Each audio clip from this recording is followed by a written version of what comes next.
Stop building internal tools the hard way. Let's find the perfect low-code platform for you.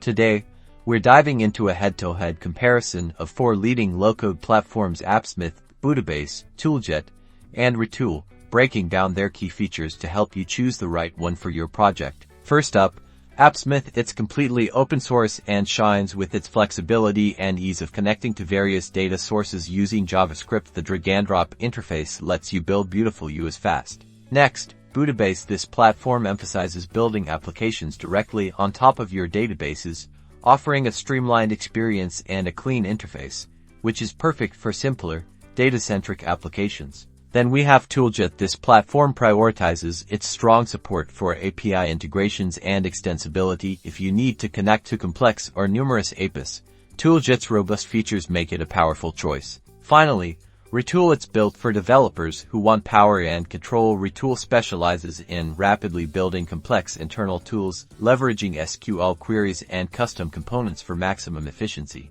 So, which one is right for you? Appsmith offers open-source flexibility, Budibase simplifies database-driven apps, Tooljet masters API integrations, and Retool reigns supreme in complex internal tools. Consider your specific needs, skill set, and budget to make the best choice and build powerful internal tools in record time. Good luck, and happy building.